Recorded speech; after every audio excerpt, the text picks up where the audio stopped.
So there I was, just minding my own business, reading the comments on my Walter White video, as I do, when I came across this. I remember the scene where Walt talks to Walter Jr. about how when he was a child, he saw his own father shriveled up sick on his deathbed. And this is the only memory he has of him. The man who is supposed to be the masculinity in Walt's life is all but a weak dying man to him.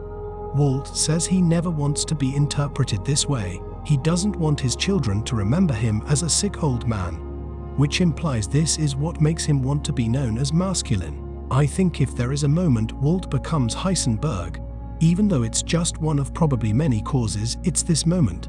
Ever since he was a child and went through this traumatic experience, his mind has subconsciously been focused on trying to be what his father couldn't to him. The second I read this comment, I was genuinely floored by it. Not just because of how articulate and insightful it is, but also because it's a fucking YouTube comment. YouTube comments are not supposed to be smart, that's a rule. So, impressed, I pinned the comment and went about my day as usual. But the comment didn't leave my head. In fact, the more time went on, the more I thought about it. And the more I thought about it, the more I realized it wasn't just some small detail that helped support my argument, but rather a key piece of the puzzle, that is, understanding Walter White. But how does it fit in? Well, let's rewind a little bit. The central argument of my video was that Walter White was always a bad person from the get-go, or in other words, he doesn't become Heisenberg at any point across the stretch of the show because he already was. Even so, at the very end of the video, I gave a slightly facetious answer as to the moment Walter becomes Heisenberg. Roll the clip, and I can tell you right now what moment Walt became Heisenberg. The moment he was born. Of course, it might literally not have been the exact moment he was born. There's a whole nature versus nurture debate about what causes your personality to crystallize, and maybe it was how he was raised, maybe it was something that happened during his childhood. I don't know. We don't really get much information about Walt's life before the show starts, but the point is that it happens before the show starts. That's just what I'm trying to say. Walter White became Heisenberg at some point before the show started. That's what I said, though I didn't elaborate any further. I didn't clarify precisely when this moment may or may not have been because, quite simply, I didn't think we as viewers had sufficient knowledge of Walter's childhood to answer that question. But I was wrong. I hadn't thought about this scene directly since I last watched it because, to be honest, it's overshadowed by Walt's prior exchange with his son earlier in that episode in which he drunkenly fakes a gambling addiction in order to explain his recent behavior to his son. Do not call your mother. Why not? I was gambling. In that scene, Walt completely breaks down, spilling his guts to Walter Jr., and while the story he tells is completely made up, his emotions are real. Walter feels extremely guilty over his recent falling out with Jesse, amongst other things. How'd you get into a fight? I made a mistake. It's all my fault. Dad, it's okay. Hey. And though he likely hems up his performance a little for the sake of garnering sympathy from his son, it does come from a place of genuine regret. What's truly important is the exchange that comes after this, when Walt wakes up the next day, the alcohol depleted from his system. He feels horrified at what he's done. Now, it's important to keep in mind that he doesn't feel horrible because he's lied to and emotionally manipulated his son on his birthday, but rather because he's worried that he had looked weak in front of him, and that idea terrifies him, of course. That's good, Jesse. I mean, I'm sure part of him does feel bad about spoiling his son's birthday. I wish I could take back last night. It was your birthday. This shouldn't be on your mind. It's okay. No, it's not okay. But as we can clearly see from the spiel Walter immediately goes on about his life, his son isn't his primary focus here. You really can't think of me like... Like what? So, why is Walt so scared of the idea of his son viewing him as being weak? Well, like the comment of the hour points out, Walt grew up without a father figure in his life. My father died when I was 6. He had Huntington's disease. It destroys portions of the brain. My mother would tell me so many stories about my father. I knew about his personality. I even knew how he liked his steaks cooked. And I always pretended That was who I saw too, but it was a lie. The only memory he has of his own dad is a traumatizing one in which there was, in his own words, seemingly nothing left in him. In truth, I only have one actual memory of my father. My mother would take me to the hospital to visit him. There, lying on the bed, is my father. But I can't even be sure that he knows who I am. The only thing I could remember is him breathing. This rattling sound, like if you were shaking an empty spray paint can, like there was nothing in him. I don't want you to think of me the way I was last night. I don't want that to be the memory you have of me when I'm gone. We can clearly see that Walt is terrified of the idea of contracting this disease in both a literal sense as well as a more philosophical sense. The idea of going through life as an empty man, not there for those who need him, not there to be a role model for his son, is one of his greatest fears, a fear that was planted in him by seeing his own father in that state. In some ways, at the beginning of the show, Walt feels as if he has been stripped of life in the same vein as his father before him. That's why he latches onto the first opportunity he finds to make something of himself. Even though the opportunity in question is to cook meth in an old RV, that's where Walt always comes up short. Even if he believes his intentions are noble, which he often does, he lacks the self-awareness to consciously see the harm he's doing in his blind pursuit of those intentions. And only at the very end of the show is he even somewhat able to admit this to himself. One of the most striking pieces of dialogue in this scene is what Junior says in response to his father upon hearing this. Remembering you that way wouldn't be so bad. The bad way to remember you would be the way you've been this whole last year. Now, beyond even the superficial fact that Walt's entire justification for what he does is that it's for his family. I did it for us.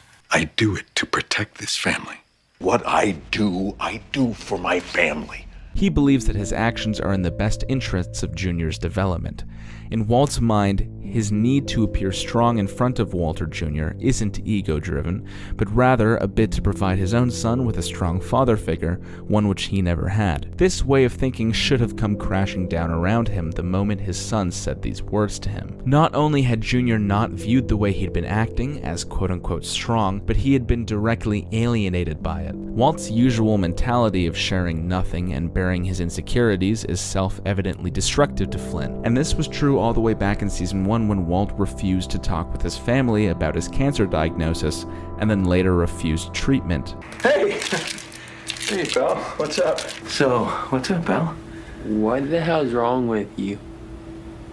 What? Why are you acting so weird? Son. You're acting like nothing is going on. The only moment of quote-unquote strength Walter Jr. had observed in his father was the night he believed Walter had found the courage to tell him the truth. At least last night, you were real, you know? To him, Walter's quote-unquote confession to his gambling addiction marked a positive development in his character, as he was finally opening up to those around him. The new persona Walter had concocted post-diagnosis had fallen completely flat in the eyes of those he cared about. This conversation should have caused Walter to completely reevaluate not only his parenting, but also his obsession with always appearing emotionless and masculine at all costs. But it just doesn't. He seems to more or less forget this conversation ever happened, and in time, much of the audience forgot as well, including me. So why is this moment so important? Not because it disproves the argument that Walt was Heisenberg before Breaking Bad began, but rather because it strengthens it. This alone didn't turn Walter White into who he is, but I believe it played a significant role in steering him towards that path. The moment in his childhood that made Walter realize that he never wanted to be perceived as weak, ever. I understand that it's hard for you to accept help. Maybe it's the way you were raised. Never give up control. Who's in charge? Me. And it would have eluded me entirely if not for a single comment. So, thank God for YouTube comments, right? Now, the show's writers have said directly that they didn't want to give too much information away about Walter's childhood because they were worried that people would look into each detail too deeply and assume that it was the sole reason he ended up the way he did. Yeah, it's interesting because we've talked about Walt's past a lot on the show and when and if we want to reveal anything, and it's always been sort of a challenge because Vince especially, we never want to reveal something as being an explanation for Walt's behavior, because I think too often people say, oh, well, this happened to him when he was a child, so this is directly the cause of why he's like this. And I think that, human nature is way more complicated than that. But the fact that the writers decided to include this scene anyways shows that there was something important enough about conveying this that they were willing to break this rule. You watch the show, and again, the whole thing of it's hard to have any sympathy or empathy for Walt at this point. He's just getting so much further away from being anything decent, and then that scene comes along and it makes you feel for him, and, it's really great.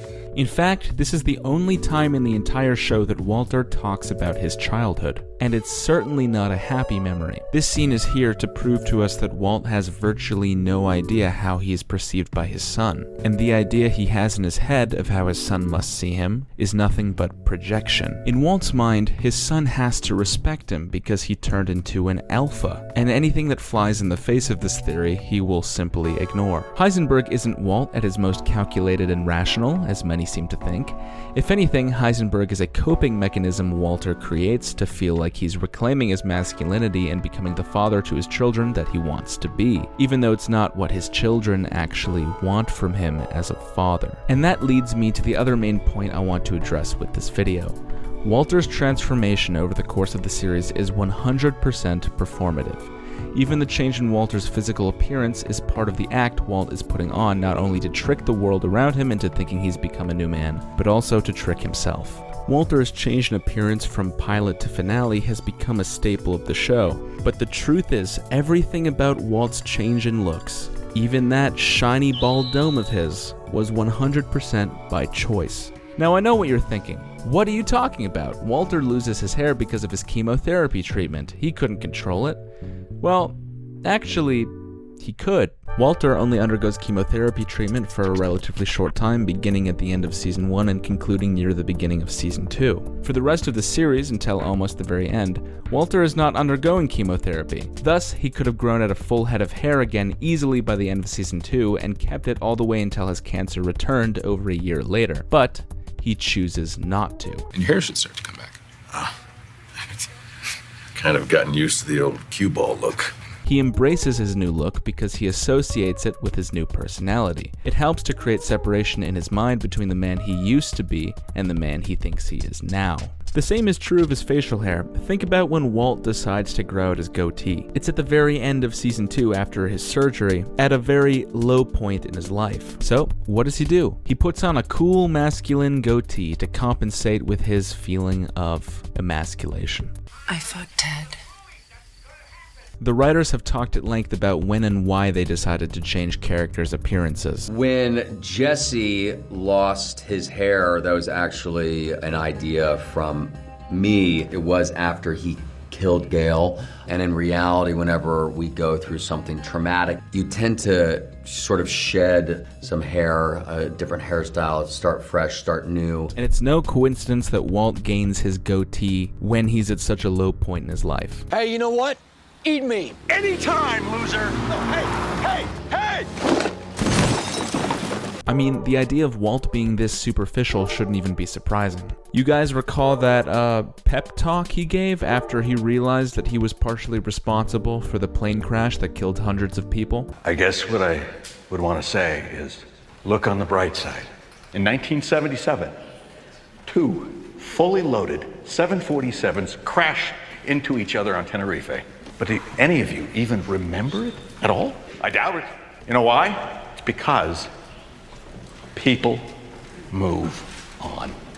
Walter's look, his personality, his justifications, his rationalizations, they're all cope. Whilst Walt never became a meth addict himself, he certainly was huffing that copium. A truly talented bullshit artist is so good at lying that they fool even themselves. Walt found a series of convenient excuses to fire Gail, but make no mistake, he wanted to. Walt never wanted things to work out with Gail, and that's clear. No. This might be the beginning of a beautiful friendship. You can see just how insecure it makes Walt not to be the smartest one in the room anymore. Gail, what temperature did you set here? 75 C. I said 85. I wrote it down. You said 75. It's not what I said. I said 85. Not 75. Not 95. 85. I'm sorry. I'm very sorry. You're sorry. Meanwhile, you've just brewed 50 gallons of useless sludge. Congratulations. So naturally, when Jesse starts threatening to sue Hank in civil court, he sees this as an opportunity to fire and replace Gale and return everything back to normal, the way he likes it. And even when he finds out Jesse is stealing product, he still cuts him slack that he never would have cut Gale. Even after Gale's death, you can tell this insecurity still lingers. From what I saw on those papers, genius? Not so much. And this isn't limited to only Walt. It's a common theme in Breaking Bad and Better Call Saul that characters will invent excuses to do things that they want to do, as they can't bring themselves to do it without some kind of justification. But none do it as well as Walter. I don't want a monkey. Walt is so good at convincing himself that everything he does is for some noble reason that even a large portion of the audience seems to believe it. All that I've done, all the sacrifices that I have made for this family. Truly, Walter White is the world's best bullshit artist. Don't bullshit a bullshitter. But never forget just how impetuous and downright petty Walter can be. The episode Fly is a perfect example of this, wherein Walt wastes an entire day trying to kill a single fly. It stays closed. That's an order. Not because it poses any actual threat to the batch he's cooking, which is what he uses as his justification for his actions. This fly, any fly, cannot be in our lab. It's a contamination, and that is in no way a misuse of the word. So is that your fly saber? But in reality, because the fly had become a symbol to him of that which he could not control. Or maybe his grief. Or popcorners, I don't know, it depends on who you ask. That being said, Walt's delusion that he's a good guy can lead to positive outcomes. For instance, since his whole rationale is that he does what he does for his own family, he fights to protect members of his family when they're in danger, and even allows his image to be tarnished in front of his own son, should it help protect his wife from the police. You're always whining and complaining about how I make my money, just dragging me down while I do everything. But even so, 90% of the time, this self-delusion is nothing more than a series of excuses he invents to justify horrific actions. I blame the government. The times he realizes he goes too far, he simply disassociates from the action and claims that it wasn't the real him responsible. I'm not exactly sure who that was yesterday, but it wasn't me. Damn. I think I've heard that somewhere before. Obviously, Walt wasn't actually referring to an alternative persona here. He just meant to say that this behavior wasn't in his nature and came completely out of the blue. But the thing is, it was in his nature. Walt's true nature is to be like this, and that's the side of himself he was repressing before the beginning of the show, leading to his feelings of chastity and unfulfillment. When he said he was awake in the pilot, he really meant it, and the mild-mannered chemistry teacher we see early on is nothing more than a facade. The only reason Walt didn't seem immoral at the beginning of the show is because he wasn't in a position to enact any harm upon anyone. But the second the opportunity to be immoral presented itself to him, he seized on it. Viewing Heisenberg as a circumstantial evolution of Walt that is distinct from his baseline personality harms a viewer's ability to understand what I believe is the core message of the show. In this sense, Heisenberg almost becomes a scapegoat for Walter White's actions. If the way he acts in later seasons makes a viewer uncomfortable, they can just tell themselves, no, this isn't the same man I was rooting for in season 1. He's been corrupted by his environment. This line of thought strips Walt of his own agency and shifts blame away from him and onto external factors or some shadowy notion of a dark alter ego. The reality of the situation is that it is the same man you may have rooted for in the beginning who goes on to poison children and attempt to kill his own friends. Mike knew exactly how to describe him. You are a time bomb. Tick, tick, ticking. And I have no intention of being around for the boom. Well, that was a hearty monologue, but I'm not done yet. There's a few more common threads I saw in the comments of the video that I'd like to respond to. To all the Nietzsche fans out there, no, I don't hate Nietzsche. I just think a lot of people use his ideas to justify narcissistic behavior. Is that a misrepresentation of what he had to say? Go ask your philosophy professor. And just because it must be addressed. I am very, very sorry that I did not refer to the event horizon of Heisenberg as the event Heisenberg. I saw your comments about it, your many, many comments, and it is one of the deepest regrets of my life. I also got this comment about how Walter's hat was evil, and when he put the hat on, he got possessed, and holy shit, I think there's actually something to this. The last comment I'd like to touch upon is this one. A thought on people preferring the badass Walter that you lay out 90% of yourself.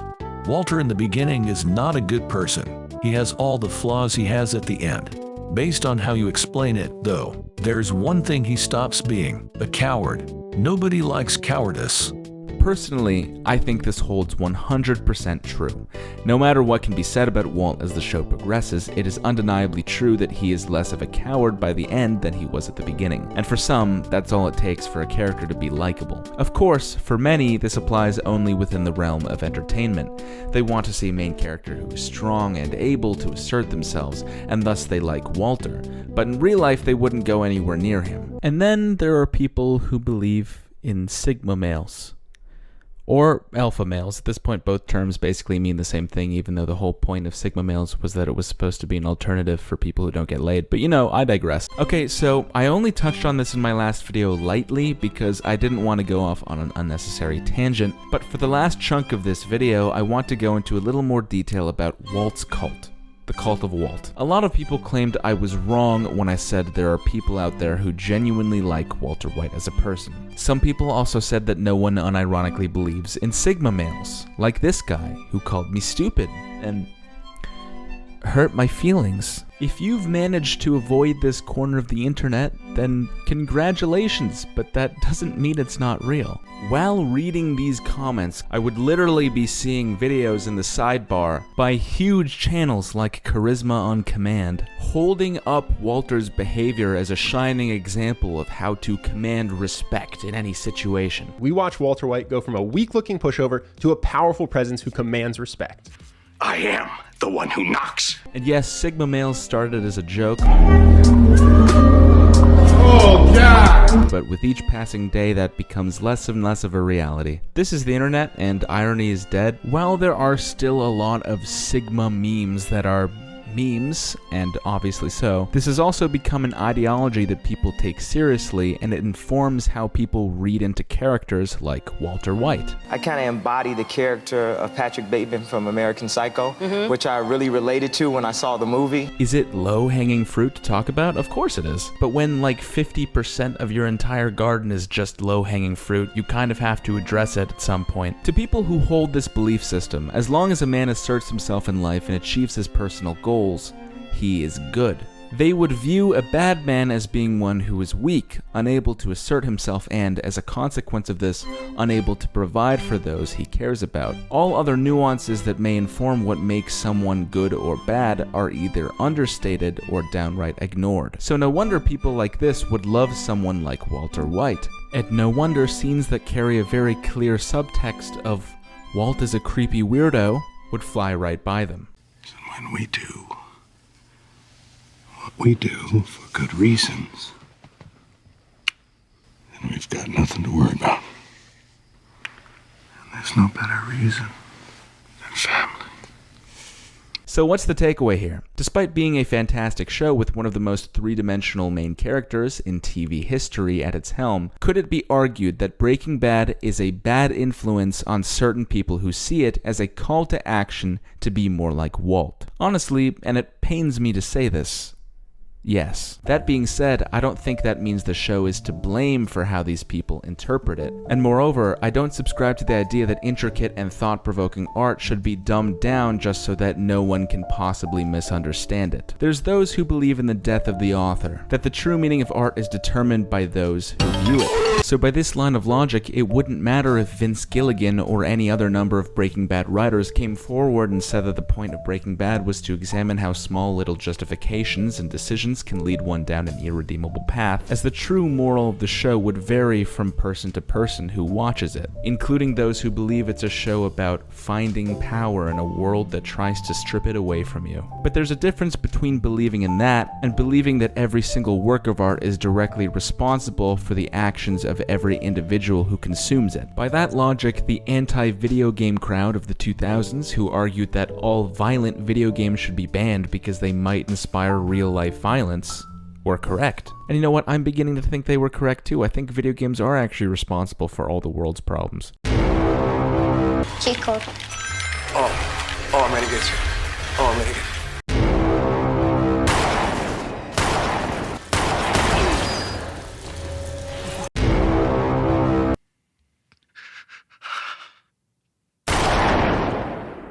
How is that any different from blatant censorship of media? Just because some people might get the wrong idea from it doesn't mean most people will. And either way, why should people who are media literate be punished for the sins of those who aren't?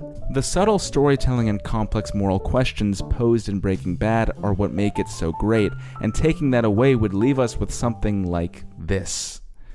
And God knows, we don't need more of this. This is the part of the video where I reveal that it was actually all about me. It's all about me. Just kidding. Kinda. You know, until now I haven't fully processed just how instrumental community feedback has been to my content creation. This follow-up video only exists because of comments that I thought brought up interesting points which got me thinking. It was through a single comment that I realized there was an entire aspect to Walter's backstory that I hadn't addressed. If only I could just somehow see the community feedback a video would get before I even put it out, so that I could more thoroughly explore certain themes and ideas that people want to see more of the first time around without having to put out a follow-up video like this. Man, that would be the shit. But I have no idea how any of that could be possible. Unless, of course, I cut to the chase and stopped doing this obvious bit that's just a setup for what I'm about to say. For years now, people on my Discord server have been asking me, "Hey Verdana, do you plan on making a Patreon account?" And in response, I've always said, nah, fuck that shit. And I meant it. Because I didn't want to be that kind of content creator that begs viewers for money without offering anything in return, really. Rattling a little tin cup to the entire world. That being said, I was never against the idea of having some kind of membership, exclusive content, paid tiers type situation going on. I do like money, but I only wanted to actually do it if I could offer something of value to the people paying me monthly. But now, I think I may have an idea. Not that I'm the first one to do it, it's actually something that a lot of YouTubers have done before, but anyone who pitches in $3 a month will receive early access to rough cuts of all of my upcoming videos. How early, you ask?